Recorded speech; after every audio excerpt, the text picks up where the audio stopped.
I like how my hair is like an entire cape right now on my side. September 24th, Thursday morning. A message from Junpei arrives while I'm lying in the fetal position on my couch. Thank you. The guys checked out a bunch of factories today. Got the location. Hit me up. I have to read the message twice to be sure my eyes aren't deceiving me like usual. Does he truly have the location I've been looking for? I take a calming breath. I don't want to jump to conclusions, especially with something involving Junpei. He has the tendency to exaggerate and may just be trying to get me excited about some useless information. I send him a short reply requesting the info. I instantly receive a thumbs up emote. Then the text box changes to an animated ellipsis as Junpei composes his follow-up message. The wait is agonizing. If Junpei pulls through for me here, I might finally learn Noriko's location. If it's all pans out, then everything could be over by tonight. It's hard not to get excited about the prospect. It's hard not to get ahead of myself. I could leave my death behind and never look back. I could become Noriko and live the happy life she has been keeping to herself all these years. The message finally arrives on my screen. It's an address, not that I expected anything else. A street name and a factory number in a Shin-Okubo area. One more message from Junpei comes through. My guys saw a chick matching Noriko's description inside that factory. They thought she was a zombie. Go check it. This is it. As long as this information is solid, I've located Noriko's factory. My entire body begins to shake. An icy chill washes over me as though I've been walked into a cold shower. It's a strange sensation for a dead girl to feel. Pain doesn't affect me, and yet the cold is something I can never banish from my bones. No time to focus on that. I have to stay calm, need to concentrate and pull myself together. I launch myself up from the couch and collect the backpack hanging over the coat rack. I unzip it, run my hands through its contents, and convince myself that everything I need is within. After swinging the bag over my shoulder, I throw open the apartment door and venture outside. And then she locked the door. The factory is a rundown mess. How could anyone live here is beyond me. I suppose I'll just have to find a way to make it feel like home. Maybe once I'm inside Noriko's skin, I'll be able to understand why she's comfortable here. Yeah, the more I look at it, the better it seems. This will be my home. I'll be Noriko and live here happily ever after. I'll sit back and enjoy life that she's been withholding from me. Firstly, I need to find somewhere to change my clothes. I can't kill someone if I'm wearing my nice dress. That's just not acceptable. I did consider changing at home, but then I would have scored funny looks from people on the train right over. Is it strange that a dead girl fears entering a socially awkward situation? I always go out of my way to avoid uncomfortable situations. Perhaps that's just a remnant of the life I once knew, something that I can't quite leave behind. It's the same as my obsessive compulsions. They cling to me like carrion flies swarming over my corpse. I shouldn't be worried about any of those things, but dead or not, my mind can't just discard the anxieties that shape my entire life. Wait, what am I doing? Why am I trapping myself in pointless thoughts? My goal is right in front of me. Noriko is on the other side of that brick wall, completely unaware of what is about to happen. A heavy-handed slap to my face doesn't sting, but it causes me to reevaluate what I'm doing. Focus. First, I'll change to the gear provided to me by the human removal service. Then I'll shimmy into the factory through the open window. I'll locate Noriko and drive a knife into her chest. I'll pluck her still beating heart from her body like a ripe strawberry, and then I'll carve my name into the pulsating, blood-spurting organ. Noriko's life will be over, and I'll be reborn. I'll baptize myself in her blood and become the girl I've always wanted to be. And I'll be happy.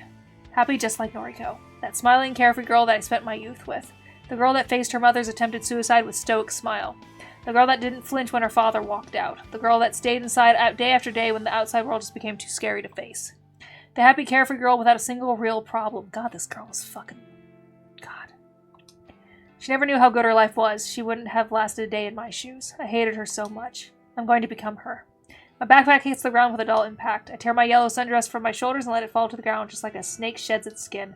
The cool afternoon breeze bites at my naked skin and makes the tiny hairs across my body stand on end. Why can the dead feel the cold? The dead shouldn't feel anything, because you're not fucking dead. I crouch and rummage through my backpack, withdrawing my change of clothes.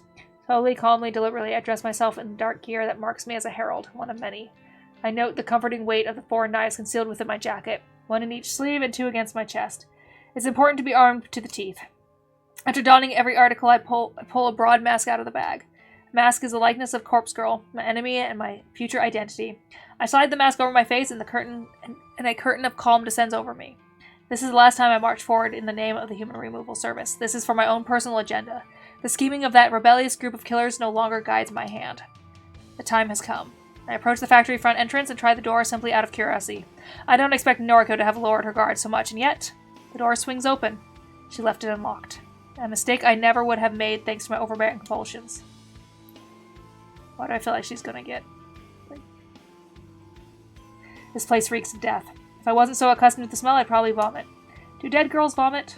The dull, steady hum of an air conditioning registers in my consciousness, but doesn't distract me from examining the surroundings. Countless empty body bags are strewn across the pockmarked concrete floor. Some are stained with brown blood, and some are completely clean. A series of shelves, almost like warehouse racks, run along the walls and across the floor in haphazard patterns. Whoever planned this layout was out of their mind.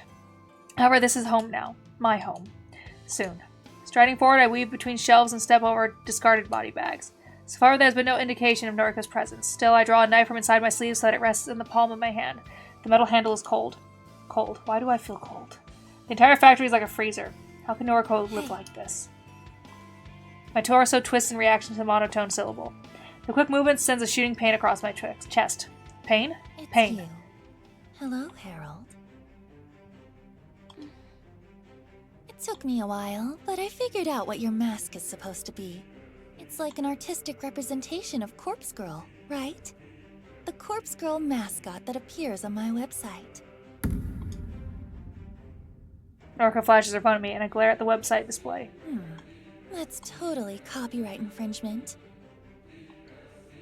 I don't know what to say to her. This isn't exactly how I imagined this encounter would play out. Junpei Matsumoto's death. You know what I'm talking about, right? That time we met in the underground parking lot. You planted a look-alike corpse to fool us into thinking Junpei had died. Total Corpse Girl move, by the way. Guess you stole that strategy from me, too. I sense a lawsuit.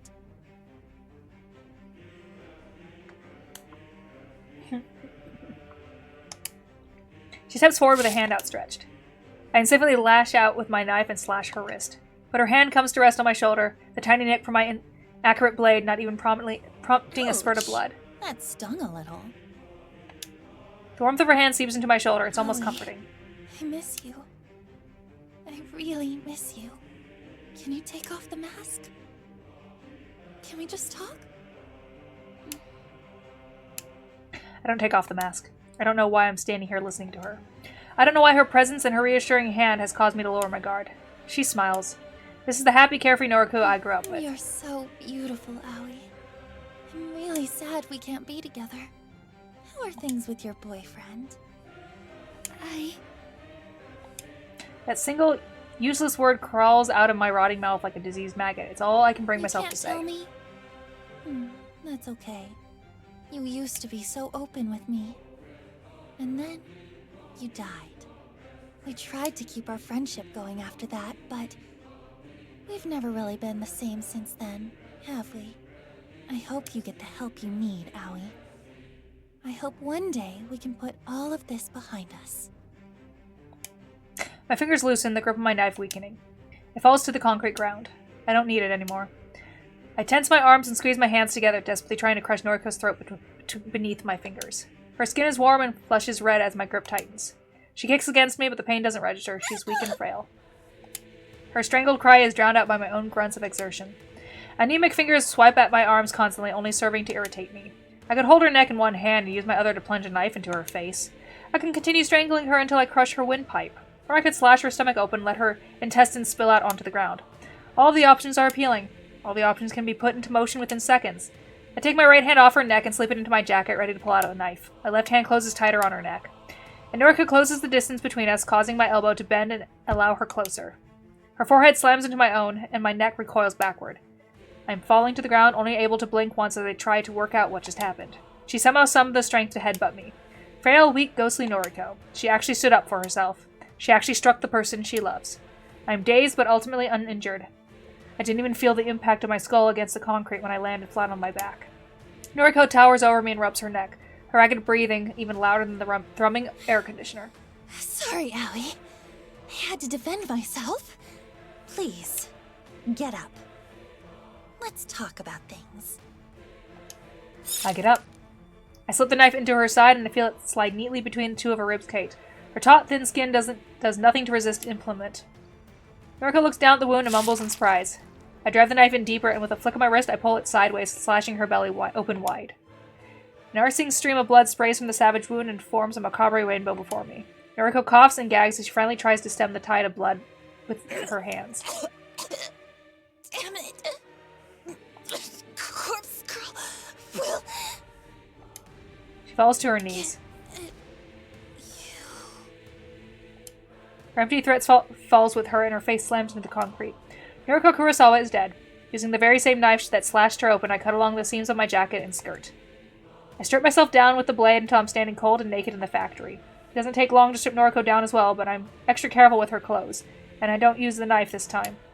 I simply pull her dress up and over her until it slides free from her motionless body. I hold the dress up against me, letting it press against my skin. I look down and admire the side of myself, imagining what I'd look like when I wear it. I can finally become Noriko. I can wear her clothes, live in her factory, talk to her friends, work at her office. I can do all the things that she loved to do, all the things that made her happy. I slip the dress over my head and force my arms through the sleeves. It's a little long, but overall it fits me nicely. I'm Noriko Kurosawa.